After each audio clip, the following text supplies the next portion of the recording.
여러분 안녕하십니까? 오늘은 말씀의 순례자 이런 이야기를 좀 하도록 하겠습니다. 네, 슬라이드를 보면서 진행하도록 하겠습니다.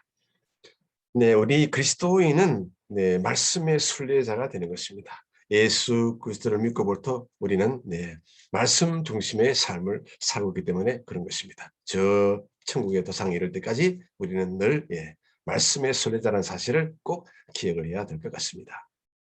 자, 그러면 이 말씀의 순례자가 늘 기억해야 될 세 가지 말씀을 제 나름대로 한번 성경 전체에서 한번 이렇게 도출을 한번 해봤습니다. 같이 한번 볼까요?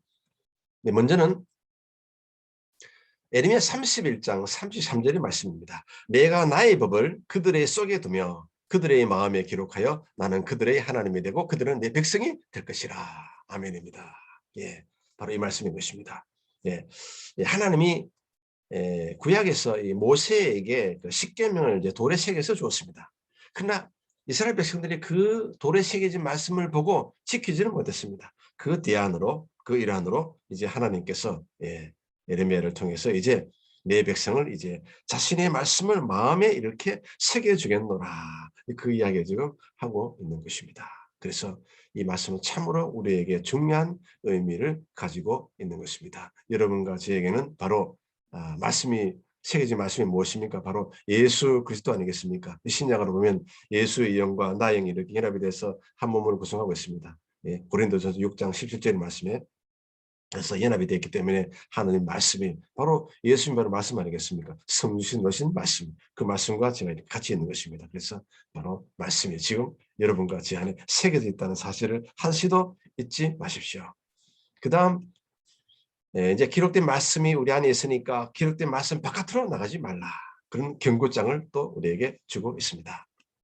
그 다음요. 이제 말씀이 이제 계속 이제 떠내려가면 안 되는데 망각하면 안 됩니다. 그러므로 우리는 들은 것에 더 유념함으로 우리가 흘러 떠내려가지 않도록 함이 마땅함이니라. 아멘입니다. 이 세 말씀을 우리 도상의 우리 말씀의 순례자는 바로 꼭 기억할 필요가 있습니다. 천국 올라갈 때까지 우리는 말씀의 순례자가 되어 있는 것입니다. 그 다음에 이제 우리가 말씀 중심의 삶을 살면 살수록 다시 말하면 하나님과의 관계가 좋으면 좋을수록 신자들은 그리스도인들은 구름과 같은 곳에서 하나님의 영적 세계를 바라보는 것이 아니라 고봉 줄령에 올라가서 은혜의 비경의 세계를 맛보게 되더라. 여러분 등산할 때 높은 산에 올라가면 올라갈수록 더 많은 아름다운 광경을 아래 이렇게 쭉 펼쳐지지 않습니까? 마찬가지입니다. 우리가 하나님의 말씀을 더욱더 그 길이와 넓이와 높이와 깊이가 쭉 팽창이 될수록 우리는 더욱더 하나님의 영적 그 비밀의 세계를 더 많이 볼 수 있고 또 맛보게 되는 것입니다. 그 다음 중요한 문장이 하나 있습니다. 말씀은 하나님과 백성 사이의 관계를 깊이 열어주더라. 본성상 언약적 피조물로서 인간은 하나님과 관계를 맺어야 살 수 있는 존재이다. 맞습니다. 우리는 이 창조주 하나님 앞에서 주여 저는 피조물입니다. 피조물이 어떻게 살아야 되겠습니까? 오직 말씀으로 살아가야 되지 않겠습니까? 그런 고백을 하는 것이 바로 예비의 마음이 아니겠습니까? 그래서 이 관계를 열어준다. 이 말씀은 가운데서 하나님과 이쪽 인간 사이에 이렇게 중간 역할을 아주 효과적으로 성령님을 통해서 해주시는 것입니다. 그래서 성령 말씀은 관계의 우장입니다. 이 말씀은 온 천하를 다스립니다. 자연 세계에는 중력의 법칙이 작용이 되고요. 그다음에 영적 세계에는 은혜의 법칙이 적용이 됩니다. 중력이 자연을 지배한다면 은혜는 신자의 신앙생활을 지배합니다. 여러분과 저는 공히 말씀을 통해서 은혜의 법칙의 지배를 받는 사람인 것입니다. 아주 행복한 삶 그 자체가 아니겠습니까? 네, 그다음 무엇을 좀 더 우리가 이해를 해야 되냐면요. 이 존 프레임 이야기인데요. 하나님의 말씀을 본질적 개념으로 인식을 하면 어떤 것인가? 그것은 상호 교통의 총체이다. 다시 말하면 말씀을 가운데 놓고 한쪽에는 백성, 한쪽에는 하나님께서 상호 대화를 하는 것입니다. 하나님 영이시기 때문에 이 말씀을 통해서 우리와 이렇게 생각으로 교제하고 꿈으로 교제하고 믿음으로 교제하고 또 언어로 교제를 하게 되는 것입니다. 그래서 이 말씀은 상호 교통의 체계를 갖추고 있습니다. 꼭 기억할 필요가 있습니다. 그다음에 이제 성경을 어떻게 이해하면 좋을까? 이 제임스 페이커 이야기인데요. 작년에 아마 소천하신 걸로 알고 있습니다만은 성경은 하나님의 설교이다. 벌써 표현을 이렇게 우리가 받아들일 때 성경을 볼 때, 야, 이거 하나님의 설교이구나 하고 그냥 성경을 펼쳐서 막연히 읽는 거 굉장히 차이가 있습니다. 성경은 하나님의 설교이다. 굉장히 역동성이 있고, 그죠? 생동성이 있지 않습니까? 그래서 오늘부터 말씀을 볼 때 우리가 야, 이거 하나님의 설계구나 그런 마음의 태도를 가지면 더욱더 아마 은혜가 넘쳐나지 않을까 그런 생각이 듭니다. 네, 그다음 세상에서 영적으로 가장 세상도 그렇고 영적으로도 그렇고 가장 아름다운 언어가 하나 나옵니다. 그것이 무엇일까라고 생각하면서 같이 한번 읽었으면 좋겠습니다. 성경은 하나님의 말씀으로서 이어지는 모든 세대를 위한 하나님의 구속에 관해 지속적으로 계시해 주는 책이다. 이런 무엇입니까? 예, 바로 구속입니다. 모두 아마 다 맞춘 줄로 저는 생각합니다. 이 구속이 없으면 우리는 하나님 백성이 될 수가 없습니다. 죄가 있으면서 어떻게 하나님 자녀가 됩니까? 우리의 모든 죄가 예수를 믿음으로 말미암아 죄를 사함 받기 때문에 우리는 하나님과 화목하게 되고 하나님 자녀가 되고 하나님 양자가 되지 않겠습니까? 그래서 중요한 언어가 아닐 수가 없는 것입니다. 가장 영적으로 중요한 언어는 구속이다. 그다음 신약은 구약 안에 감추어져 있고 구약은 신약에 의해 분명히 드러난다. 또 토달 게 없는 것 같습니다. 네, 성경은 말씀 계시와 행동 계시로 나타납니다. 모세 오경은 바로 어떻게 합니까? 하나님 행동을 보여줍니다. 그 다음에 또 선지자를 통해서 하나님은 자신의 말씀을 보여주십니다. 그래서 말씀 계시와 행동 계시로 나타나 있죠. 하나님의 계시는 자기 정시의 신적 행위이며 궁극적인 진리의 하나님, 즉 하나님의 본질을 드러내신다. 참고를 하시고요. 네, 그 다음에 이제 A.W. 토저 이야기인데요. A.W. 토즈 이야기는 굉장히 말을 쉽게 하면서도 굉장히 그 깊이를 다루는 그런 신학자였습니다. 한번 읽어볼까요? 하나님의 말씀이 하는 일은 우리를 찾아내는 것이다. 우리의 정치를 밝히는 것이다. 우리의 시대를 깨뜨려 보는 것이다. 그리고 마지막으로 우리의 잘못을 드러내는 것이다. 굉장히 사실적인 표현이면서도 정확하게 맥을 짚은 것 같습니다. 네, 그다음에 이제 스탠리 그랜즈 조직신학자 얘기인데요. 성경은 성령의 궁극적인 기능이다. 이는 성령의 원천도 성령이며 성령이 전달되는 과정도 성령을 통해서 가능하기 때문입니다. 그러니까 말씀을 적을 때도 성령이 역사하시고, 그다음에 그 말씀을 읽을 때 역사하시는 분도 바로 성령님이 되는 것입니다. 그래서 마치 기차가 레일에 두 개로 이렇게 가는 것처럼 마찬가지입니다. 한쪽엔 성경, 한쪽엔 또 이 성령. 그래서 말씀과 이 성경 가운데 또 믿음이 있습니다. 믿음이 양쪽으로 왔다 갔다 하면서 열심히 일을 하게 되는 것입니다. 그래서 성경은 성령의 궁극적인 기능이 되는 것입니다. 그래서 말씀의 레일과 성령의 레일이 이렇게 쭉 같이 가는 것입니다. 네, 그다음에 크리소스톰이 초대교회 교부 이야기인데요. 성경을 읽는 것은 가장 위대한 일이다. 너무너무 심오하고 너무너무 깊이가 깊어서 다 못 깨닫기 때문에 그런 것입니다. 성경의 마음을 완전히 다는 것은 불가능하기 때문이다. 성경은 바닥이 없는 우물과 같다. 맞습니다. 네, 그다음 우리가 성경을 어떻게 읽을 것인가? 성경에 대한 무지는 곧 그리스도에 대한 무지와 같다. 제롬 이야기입니다. 이 본문이 무엇을 말하는가? 또 본문이 무엇을 말하는가? 무엇을 의미하는가? 이 두 개를 생각하면서 성경을 읽으면 참 좋겠습니다. 네, 그다음 이제 웨스트민스터 신앙 고백서는 참 유명한 책이죠. 그게 이 대의문답의 세 번째 질문 이런 이야기가 나옵니다. 무엇이 하나님의 말씀인가요? 이렇게 이제 물었을 때 여러분 스스로 이렇게 이제 질문을 받았을 때 어떤 대답을 할 수 있을까요? 네, 바로 이것입니다. 구약 성경과 신약 성경이 하나님의 말씀이며 신앙과 순종의 유일한 규범이다.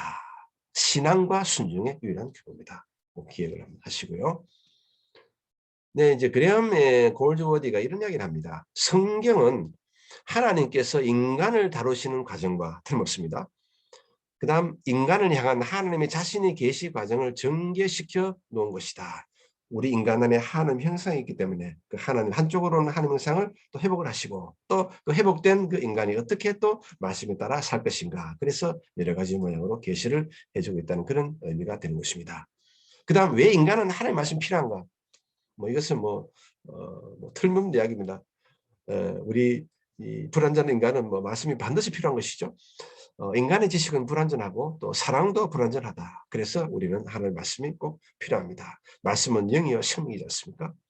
그리고 토지 이야기인데요. 성경의 사명은 잃어버린 하나님의 백성을 찾아내는 것이다. 예, 아주 적절한 표현이 되는 것 같습니다. 그 다음 이제 우리가 또 하나 기억해야 될 것이 있습니다.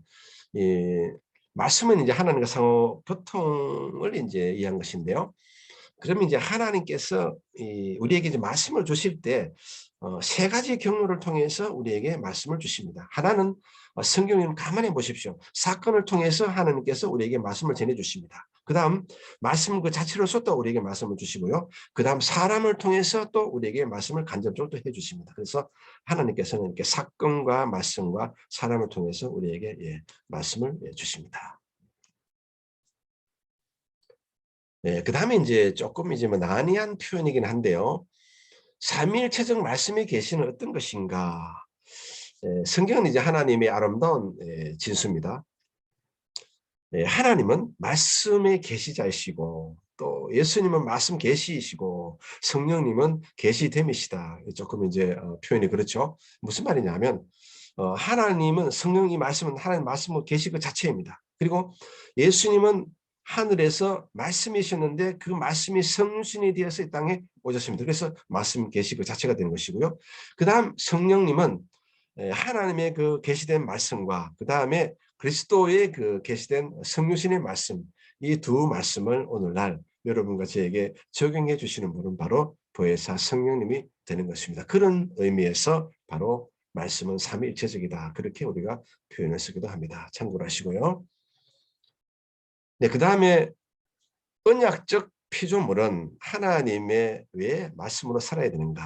바로 말씀은 영이요 생명이기 때문에 그렇습니다. 그래서 이 말은 여러분 제가 지금 말하고 있지 않습니까? 이 말은 바로 영이요 생명입니다. 이 영이 밖에 나가서 일도 합니다. 그래서 이 말을 한다고 하는 것은 바로 영이 말을 하는 것입니다. 영적인 존재는 다 말하지 않습니까? 하나님, 천사, 마귀, 그 다음에 우리 다 영적인 존재입니다. 영적인 존재는 다 말을 할 수가 있더라라고 하는 것입니다.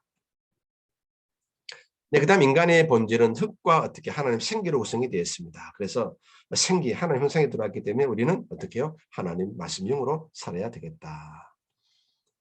네, RC 스프롤 이야기인데요. 말씀이 중요한가?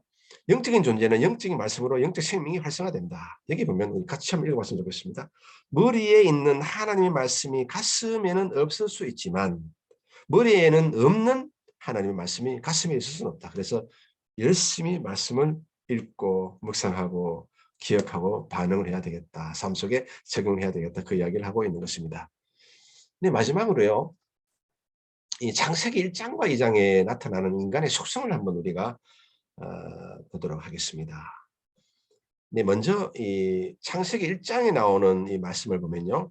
인간과 하나님과의 그 관계를 이야기합니다. 아주 밀접한 관계를 이야기하는 것이죠. 인간은 이제 하나님 형상을 가지고 있다. 그래서 피조물로서 또 절대 의존은 그런 존재이고 흙과 생기로 구성이 되어 있다. 이건 2장에 나오는 얘기고요. 그 다음에 1장에 나오는 이야기는 인간과 인간 사이에 또 관계가 나옵니다. 아주 동등한 공동체를 구성하고 있는 그런 존재이다. 그리고 하나님의 대리자로서 존재하는 인간이다. 그 다음에 이제 창세기 2장에서는요, 본질적인 일체성을 이야기하는 것이죠. 뼈 중에 뼈다. 그리고 그런 이야기를 하고 있고요. 그 다음에 이제 1장에서는 인간과 자연 관계, 동료로서의 돌봄의 관계, 그 다음에 이제 생활, 또 생명의 공동체로서 또 2장에서 이야기를 하고 있습니다. 이렇게 창세기 1장과 2장에 나오는 그 인간의 속성을 한번 이렇게 나름대로 한번 보시고 정의를 또 의미를 깨닫는 것 참 좋겠다는 생각을 가지고 있습니다. 네, 그래서 마지막으로요. 정말 하고 싶은 이야기는 무엇이냐면요. 이제 여러분과 저는 이제 그리스도인이 되었습니다. 이제 예수 믿음으로 말미암아 이제 이 땅에 살 동안 천국 가는 그날까지 이제 말씀의 순례자로서 이제 살아야 되는데요. 늘 우리 마음속에 기억해야 될 그 세 가지 말씀이 이제 바로 제가 앞에서 서두에서 말씀드렸습니다만은 다시 한번 같이 한번 우리가 정말 마음속으로 읽어봤으면 좋겠습니다. 제가 한번 읽어보겠습니다. 내가 나의 법을 그들의 속에 두며 그들의 마음에 기록하여 나는 그들의 하나님이 되고 그들은 내 백성이 될 것이라. 할렐루야. 아멘입니다. 그리고 내 백성들아 기록된 말씀 밖으로 넘어가지 말라. 바로 그 의미가 되는 것입니다. 그리고 내 백성들아 들은 것에 더 유념함으로 우리가 흘러 떠내리지 가지 않도록 함이 마땅함이니라. 그러니까 우리가 들은 것, 그 말씀을 이렇게 항상 유념하거라. 그 이야기를 하고 있는 것입니다. 세 가지를 꼭 기억하시면서 다시 한번 말씀의 순례자로서 말씀의 전체적 총체적 의미를 다시 한번 재조명을 해봤습니다. 요약하면요. 말씀은 하나님과 우리 사이에 이렇게 상호 소통의 관계를 열어주더라. 그래서 여러분과 저는 성경과 늘 벗이돼야 되는 것입니다. 그리고 성경 말씀은 잃어버린 백성을 지금도 과거에 찾아냈고 지금도 찾아내고 계시고 지금 앞으로도 찾을 것입니다. 말씀은 잃어버린 나의 영적 정체성을 회복시켜 주더라. 말씀은 믿음의 근원이 되고요. 또 말씀은 성령의 궁극적인 기능이 되고요. 그 다음에 말씀은 우리 인간의 영혼의 고향이 됩니다. 꼭 기억하시기 바랍니다. 네, 각종은 TV 언제나 희망의 방송을 하도록 하겠습니다. 여러분의 신앙생활이 날마다 또 변화되고 성장되고 성숙되고 또 진보하기를 기도합니다. 여러분 대단히 감사합니다.